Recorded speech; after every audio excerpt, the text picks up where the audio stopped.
Where should I start? Well, I guess I'll start by telling you this. I bought my brother a steak dinner last week. Isn't that exciting? Now, why am I telling you this? Because last year, I bet my brother that there was no way Donald Trump was going to win the Republican nomination for President of the United States. And I paid off that bet with a steak dinner last week.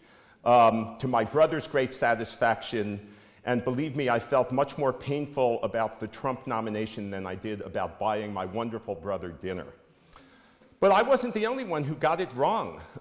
Many pundits, journalists, political professionals got it equally wrong. In fact, there's one funny story this past week or so of a leading writer for the Washington Post, a fellow named Dana Milbank, who promised last year that if Trump won the Republican nomination, Dana Milbank would eat his own column, literally the newspaper that it was written on. And he made a humorous show out of doing it. He literally had to eat his own words. And many other commentators got it wrong as well. But I mention this all to say, well, as I did with my steak dinner, take what I'm saying here with a grain of salt. I'm giving you my best estimate of what has occurred and what will occur. It's based partly on reading a lot of different commentators and some conversations with political insiders, political consultants. But Trump has been a surprise, and he may yet have more surprises in store for us. Okay, one more preliminary note that you should understand about Donald Trump. Even he didn't think that he was serious in running for president. He wasn't the only one who was laughing. It wasn't the political commentators who were laughing at, or only the political commentators who were laughing at his possibility. What's come out through a statement by one of his former top campaign aides and other evidence is that originally Trump's campaign was just about the Trump brand. Trump, as a businessman in the US, claims he's a big real estate developer. He used to do that. He really hasn't been as successful as he claimed, but that's another matter. But he's really about a brand. He was a TV star. He had a TV show in which he fired people on camera. And by running for president, the idea was to increase his profile even higher, which would increase the value of his brand, which would improve his business. But then reality intruded, and he began to do well. And there we have it. Why did Trump win the Republican nomination? Let's start with that. Well, there really were some legitimate reasons for his doing so. Some people in the US, particularly in the current or former manufacturing areas where there have been factories making shoes or machinery or whatever, have seen their jobs go overseas or to Mexico, for example, as a result of trade policies in the US. Now, we all know that trade is a complicated issue. It often does more good than harm, but there are losers from trade, and they have been ignored to some extent by both parties. Trump played on that. Actually, as has Bernie Sanders on the left in the Democratic Party. So there was that resentment of trade, and Trump has made trade a very big issue. Resentment of trade, renegotiating trade deals, getting a better deal, supposedly. So he capitalized on that. Also, there's a lot of resentment and economic pain that flowed from the 2007 financial crisis. People lost their jobs or were economically hurt. They lost their houses, and a lot of them haven't recovered. So Trump has taken advantage of that pain, that resentment. There is some resentment, particularly among Republican Party supporters, to some extent across the society, but particularly on the Republican side of the aisle, about immigration. Whether immigration has hurt people economically in the US is a bit more unclear, but he's played on that as well. He's played on the correct impression in the US that's really been documented by all sorts of economic research, that there's rising economic inequality in the US. Even though our economy has grown a fair amount over the past couple of decades, there's been rising inequality. Most of the gains have gone to the people at the very top of the economic ladder, ironically, including Donald Trump, but people are aware of that, and people resent that. And the change in the US that's accompanied that is a change or a decrease in economic opportunity. A number of years ago, it used to be the case that the United States was one of, or the leading countries for this happening. If you were born into a household of modest means, a modest income, you had a better chance of rising in income, doing better than your parents economically, than almost any other country in the world. That has really changed. The US is becoming a land of lesser economic opportunity compared to some countries in Europe and some other parts of the world. And people are feeling that pain. So there's this sense of injustice in the population as well over that. This also harks back to the 2007 financial crisis, that people lost jobs, lost houses, and the people who were in charge of the big Wall Street firms didn't pay at all.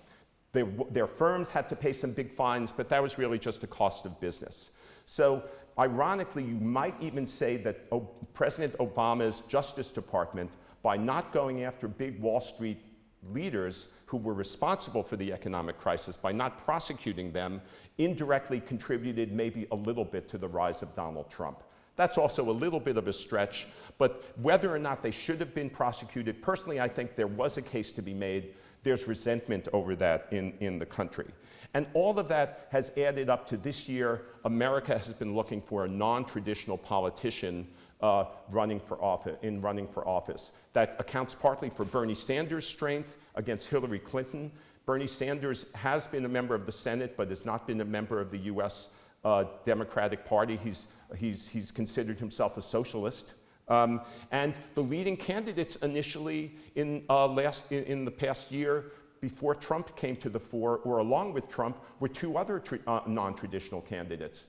A fellow named Ben Carson, who was a former surgeon, and Ted Cruz, who was a US senator, but a real maverick. So he's capitalized on a lot of factors, including the appeal of non-traditional politicians this year. Now, there are less legitimate reasons for Trump's popularity and success. Well, he's a celebrity. People like to hear celebrities. People watched his TV program. They wanted to see this celebrity at rallies across the country. He's a brilliant showman. He knows how to make use of the media through Twitter, through controversial, outrageous statements, through things he says on TV or in speeches or at Republican debates. And by virtue of that, he's dominated news coverage. The news appearances and coverage of Donald Trump have far outweighed any of his competitors for the Republican nomination.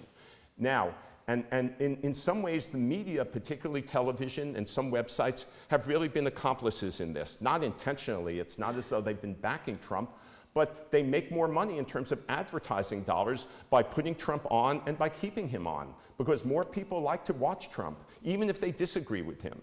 So his popularity comes from that as well. His success comes from that as well. News media loves controversy and conflict.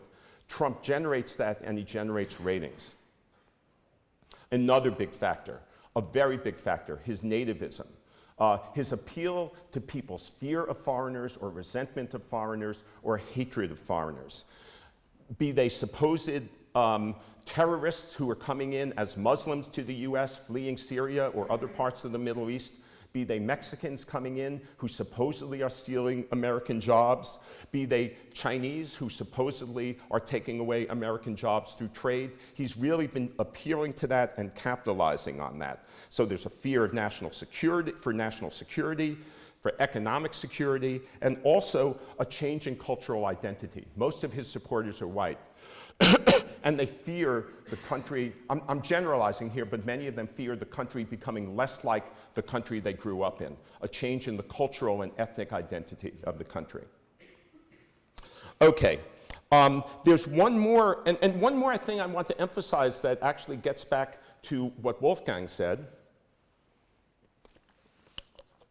is that America is a developing country in many ways, and what that includes is that we're often less sophisticated, including our voters, than the way we portray ourselves to the world.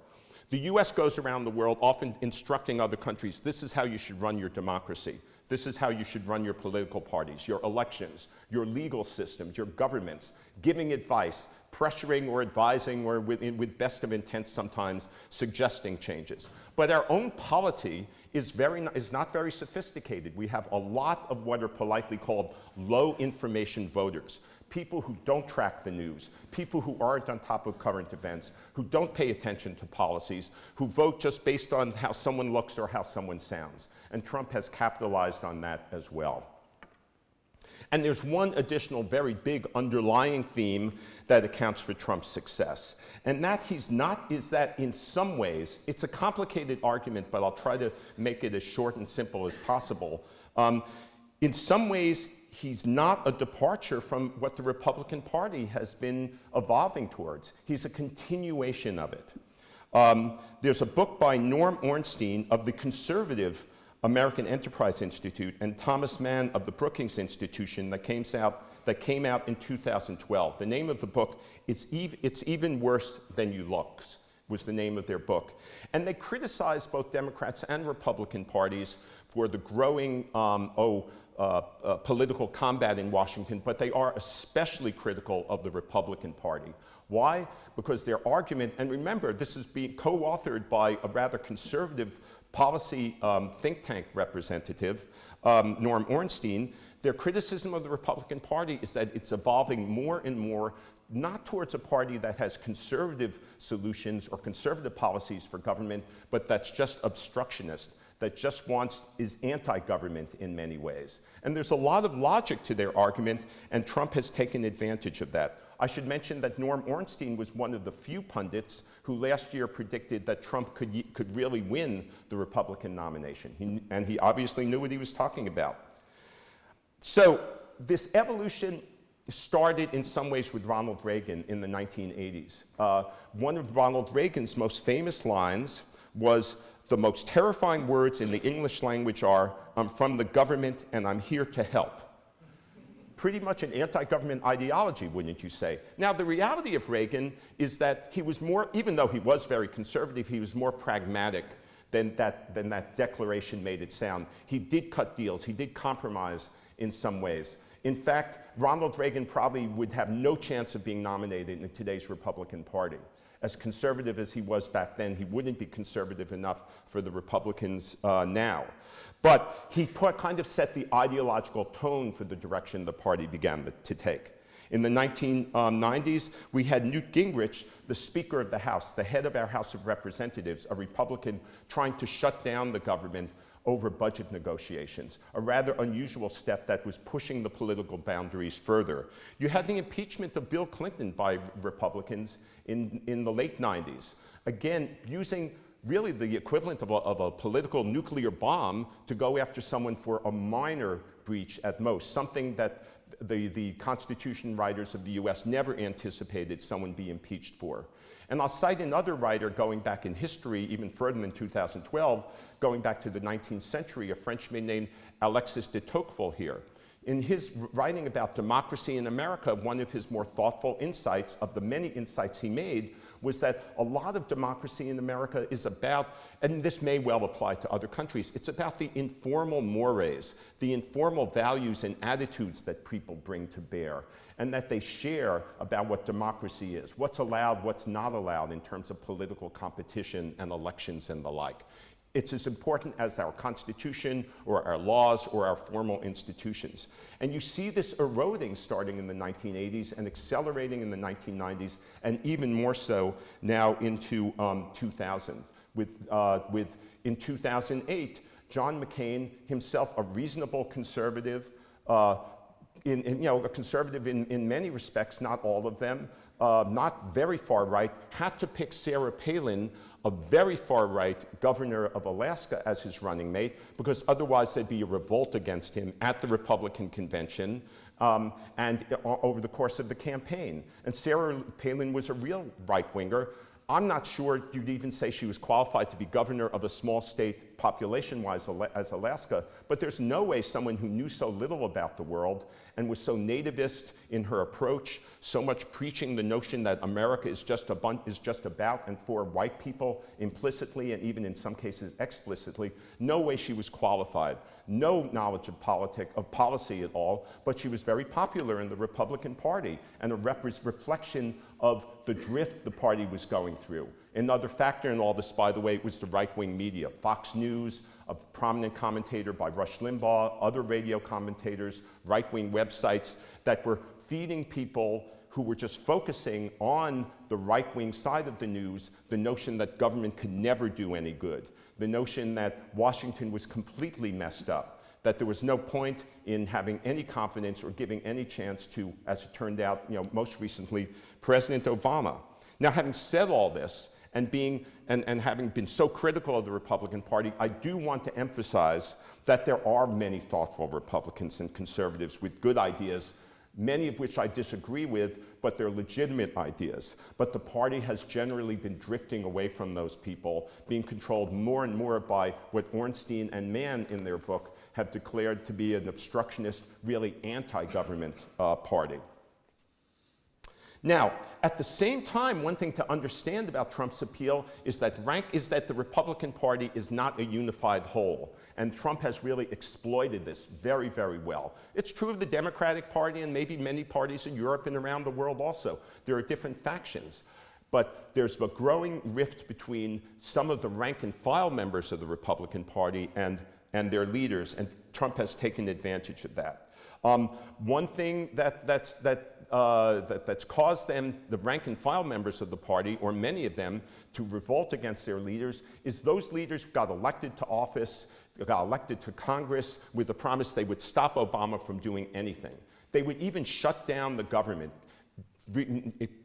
stop the US from honoring its debt obligations, which could have been horrible for the world economy. And they backed down from that. They said they'd stop Obama in other ways, and they have stopped him and stymied him in some ways, but not completely. But the right-wing Republican rank and file resent their right-wing leaders in Washington for not going all the way with their promises to absolutely stop Obama, shut down the government, take other actions. So even as they resent Obama, they even resent their leaders as well. And there are political differences between some of the rank and file and the Republican leadership in Congress. Many of the Republican leaders, the most influential ones, or the people with the most money, are pro-Wall Street. Lots of Republican rank and file members, as I mentioned, are anti-Wall Street, anti the financial sector.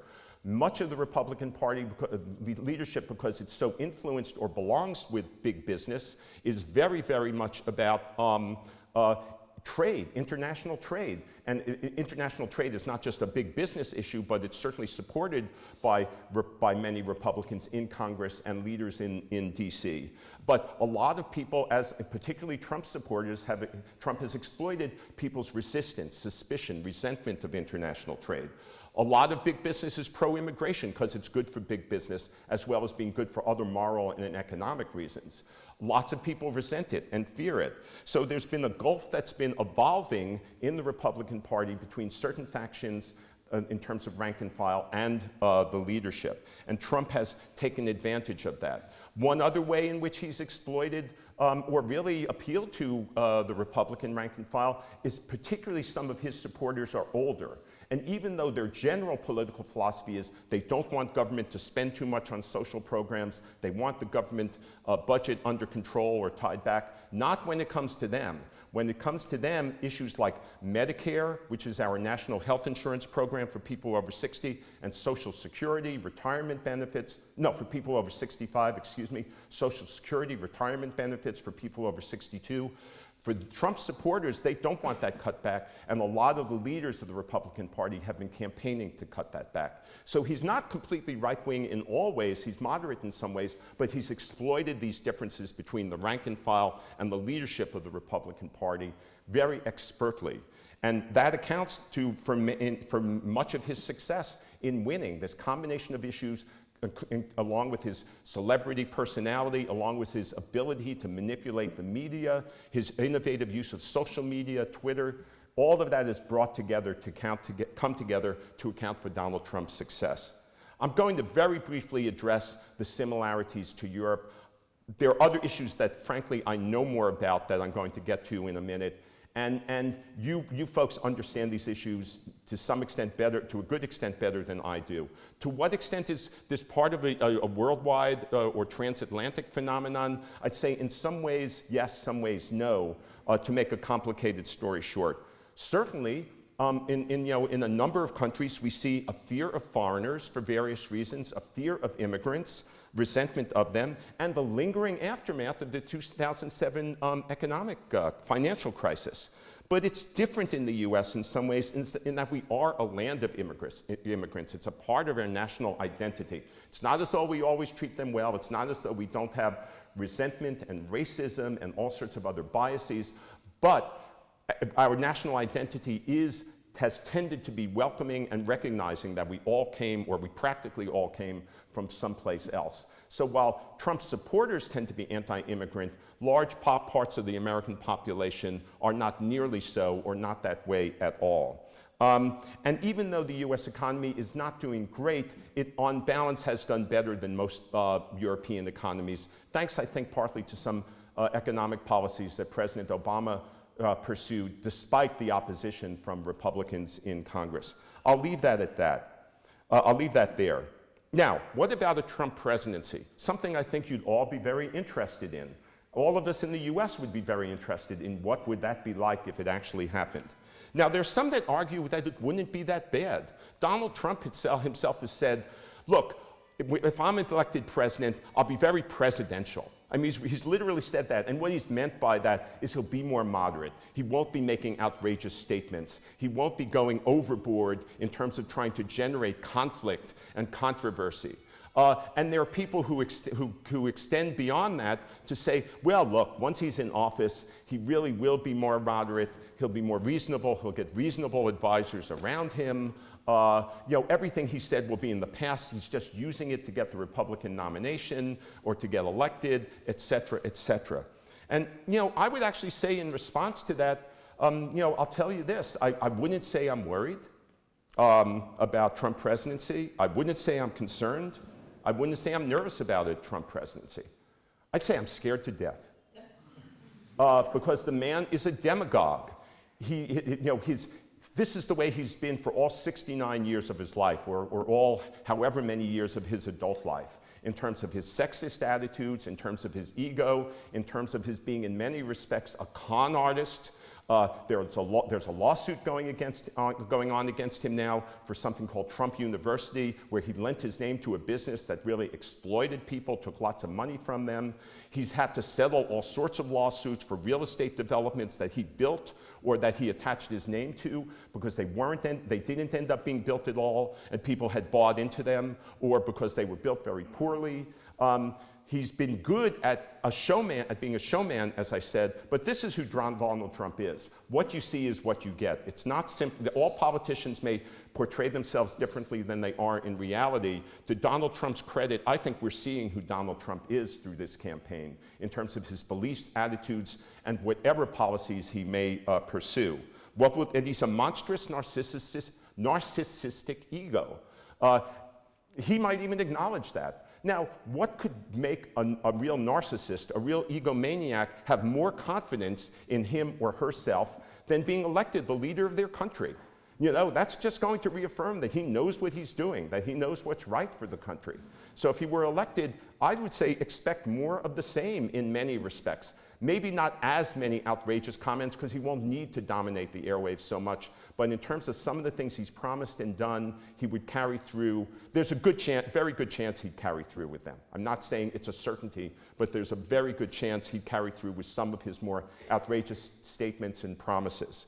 What could that mean? It could mean trade wars. It could mean that he actually would think that he could renegotiate these complicated trade agreements with China, with Japan, with other Asian nations, with Latin America, with Europe, because his notion is it's a win-lose proposition. It's not that trade can benefit both sides. It's that if America isn't doing well and losing jobs, the other side must be winning, and we've got to correct that imbalance. He may really believe that, or at least pursue policies along those lines. That would be horrible for the world economy. In terms of certain regional issues, there's this dispute in the South China Sea over access to oil resources and the waterways there between China on the one hand and Vietnam, Philippines, and other Asian countries on the other hand. You would hope that as this thing heats up, that the President of the US would be appropriately cautious in dealing with that, maybe firm in negotiating with China, trying to keep disputes from really reaching a boiling point, I'm much less confident that Donald Trump would take that approach. He might view it as a challenge to his ego. He might say, well, I'll show the Chinese a thing or two. I'm not guaranteeing that. I'm not guaranteeing any of this, but there's a reasonable likelihood that he could do any of these things.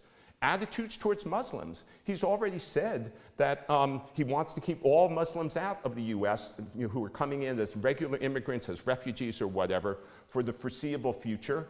A blanket statement against 1.6 billion people in the world. And that could really, and he's also said things like he wants to kill any relatives of ISIS members as a way of deterring them from terrorist attacks or belonging to ISIS. Will he carry all of those threats through? I don't know, but his rhetoric has been such that, in effect, he has been kind of a recruiting poster for ISIS. And if he were president and continued making statements or pursuing policies along those lines, it would be scary. It would be scary in terms of driving more Muslims towards terrorism, maybe even affecting Muslims in the US, who by and large are really, or even completely, are loyal Americans.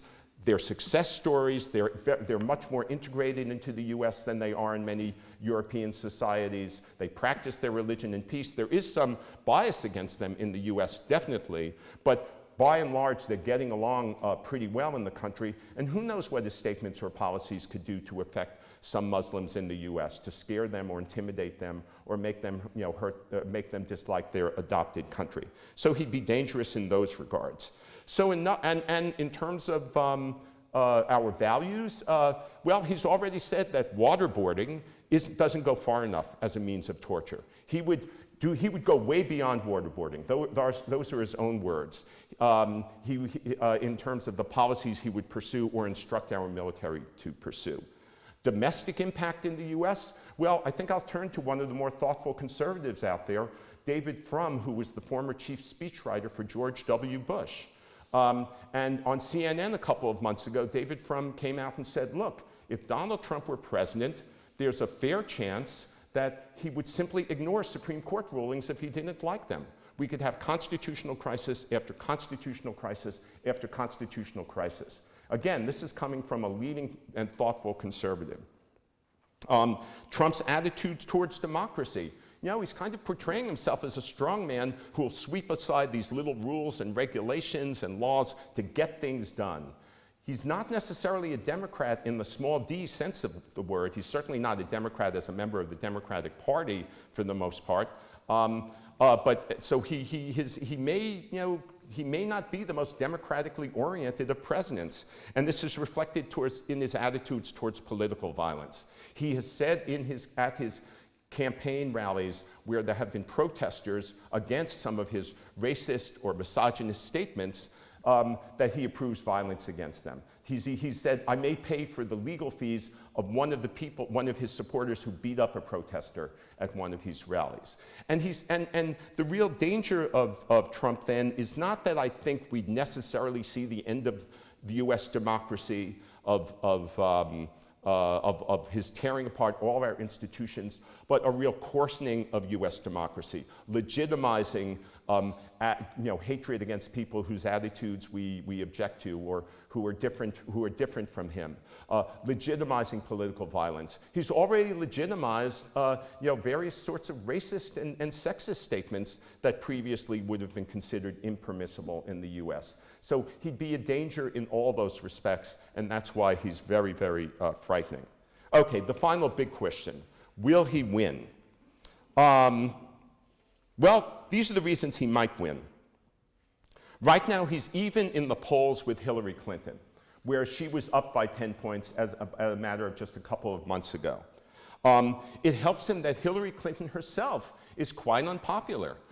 She's the second most unpopular candidate to run for president in terms of people who say they don't like her in the history of polling of this. The first most unpopular one is Donald Trump, but that doesn't say much for Hillary Clinton. It doesn't say much for Hillary Clinton that she's so unpopular. Some Republicans who previously opposed him are rallying around him now. Now, they're rallying around him for different reasons. They can make money off his campaign. If he gets elected, maybe they'll get key government appointments or other plus jobs, or they may be supporting him not because they want him to win, but because they fear if he doesn't do decently, even if he loses, that it could hurt the Senate and Republican candidates of the Republican Party. So there are all sorts of things going on in terms of the political economy of the Republican Party that's pushing people in terms of their own self-interest to support him, even though they really, really should know better. Now, in fairness, some Republicans have really taken very principled stands against him, but lots of Republicans who had opposed him are coming around. Another factor, the media, it's legitimizing him. Even though he has said horrible things that should disqualify someone from being president of the United States, come out with horrible statements about disabled people, and as I said, women. He's accused Hispanics or Mexicans of coming across the border, of often being rapists or criminals who are coming into the US to commit horrible crimes.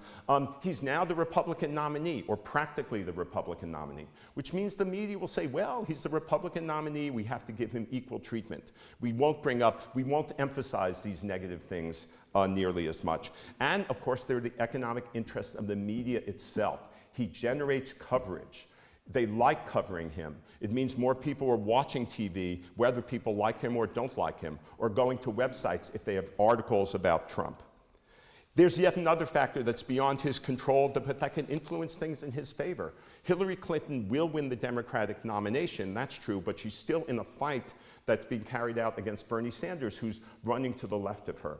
And Bernie Sanders in recent weeks, even though he's made some very good points over the course of his campaign that personally I agree with, has become more and more aggressive in terms of saying he wants to demand some things from Hillary Clinton before supporting her. Now, I think in the end, Bernie Sanders will enthusiastically support Hillary Clinton because he'll come to his senses. He's a reasonable and I think in many cases, in many ways, very principled fellow, but there's a chance he'll just get so angry over the way he's been treated throughout this process, which hasn't been totally fair, but still he's losing, and this is the way the process is, the way he's been treated by the Democratic Party, that he may withhold support or only give lukewarm support. So some of his supporters may in turn not vote for Trump. I want to emphasize one more point. I think there's only a small chance of that, but there is a possibility.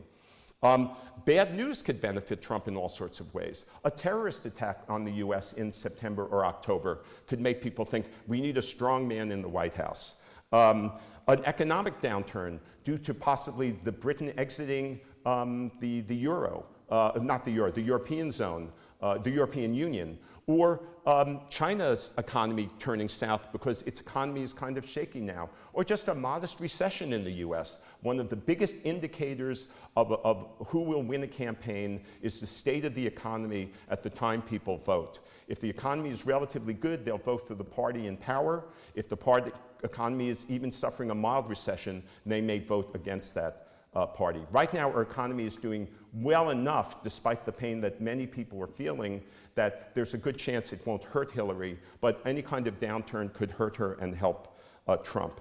Various kinds of scandals involving the Clinton Foundation, which Hillary is the head of, is one of the heads of, along with her husband and daughter, and which does lots of good things, but also has done some stuff with some pretty questionable characters, including dictators of some countries. A scandal about that could hurt Hillary. Or Trump could capitalize on something ridiculous that the media takes seriously. Could this happen in the US? Definitely. 2004, John Kerry, very courageous. Whatever we thought about the Vietnam War, most of you didn't think about it because you were too young, but whatever we thought about the Vietnam War, he was a courageous officer for the US Navy in the Vietnam War. He'd received all sorts of medals and commendations, but some of George Bush's supporters managed to launch a campaign against him that indicated that maybe he didn't deserve one of his medals. The media took it seriously, and Kerry, this courageous naval officer, actually suffered, whereas George Bush, who used his father's connections to stay out of the military, wasn't criticized by the media at all. Could that happen, something like that happen in 2016? What do you think? I hope you think yes. Another factor that's beyond Trump's control, but that hasn't gotten much attention yet, but could really be a powerful influence in the campaign is the Republican Party over the past several years in a number of states has been passing laws because they control the state governorship and legislature that amount to voter suppression. They call them voter identification laws, expanding the requirements for people to vote, including picture IDs. Not everyone in the US has a picture ID. We don't have national ID cards in the US. And if someone doesn't drive, they might not have a driver's license. And that's the main form of picture IDs. And a lot of those people are poor and more likely to be Hillary supporters than Donald Trump supporters. Young people who may have moved from out of state a while ago to attend university and are entitled to vote in their new state of residence may not have appropriate IDs. They would be more likely to be Clinton and Trump supporters. Some older people, perhaps. The point of these voter suppression laws, or as the Republican Party calls them, voter identification laws, is that they suppress Democratic turnout, the ability of people to vote for Democratic candidates. And we don't know how that will play out in the US election, but it certainly could hurt the Democratic nominee, Hillary Clinton. Finally, one other reason Trump could win is he may pull some surprise we haven't even thought of yet, in terms of statements or campaign moves or whatever that we might think, well, there's no way that could work. We know by now that things we think won't work in Donald Trump's favor have worked in his favor.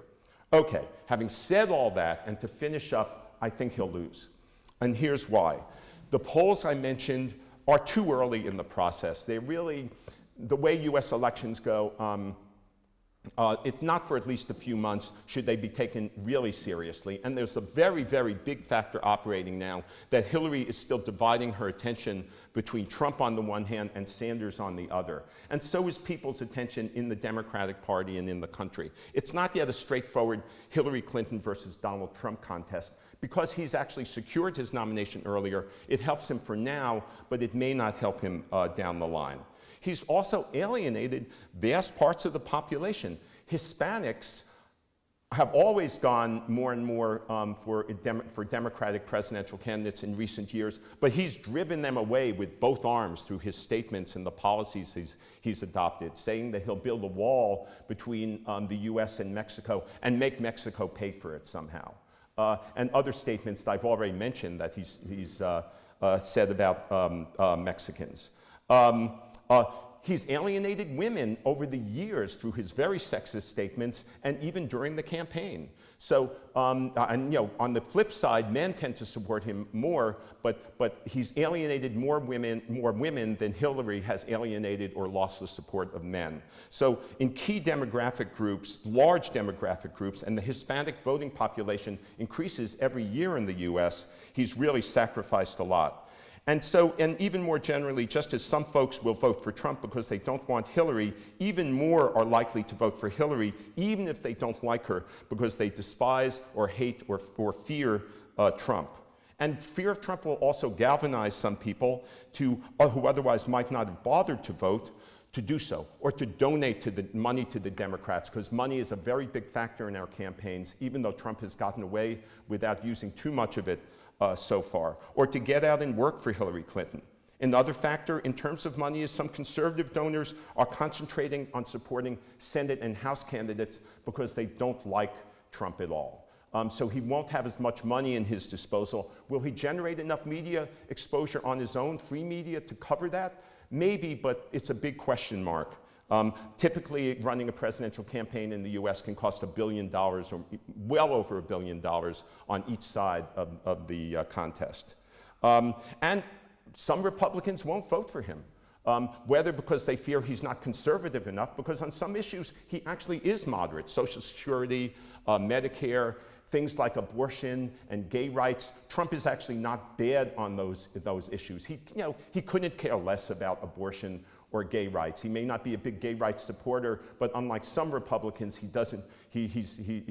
not adamantly opposed to it. So some people, because he's not conservative enough, may not vote for him, or some because they genuinely fear that, as I do, that he's really a threat to the country. He's totally unsuited to be president. And some of those Republicans might even vote for Hillary Clinton.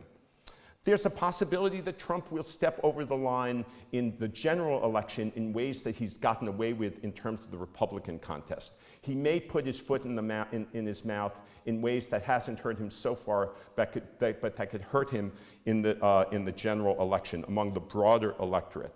He might not be able to help himself. Trump is who he is. He thinks he's gotten this far by being controversial and outrageous. He might continue in that vein, and it could actually hurt him.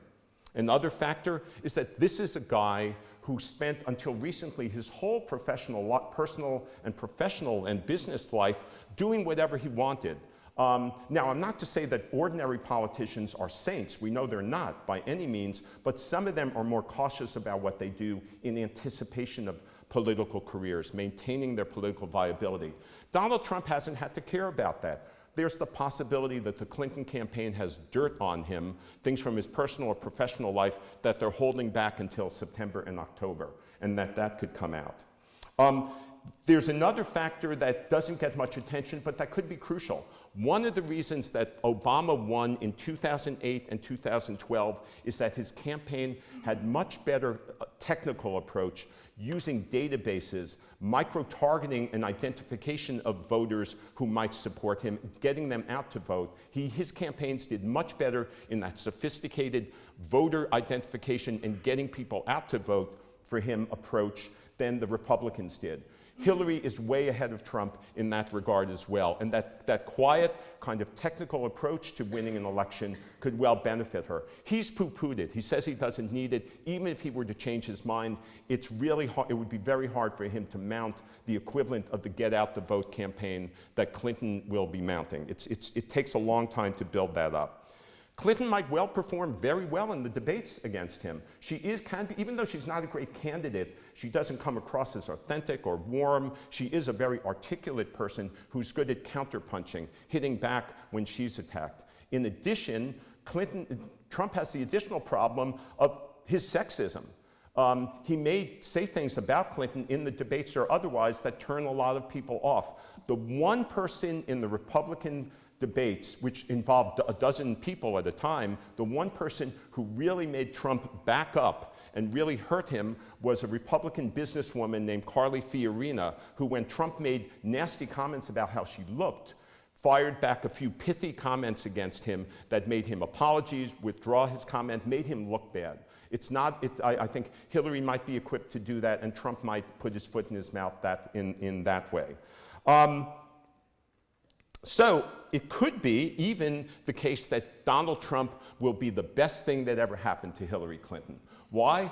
Because she's so unpopular, she might well have lost to younger, more centrist, less radical, less sexist candidates who the Republicans could have nominated instead. But instead they nominated Donald Trump, and there's a reasonable chance that Hillary will win against Trump an election that she might have lost to other Republican candidates.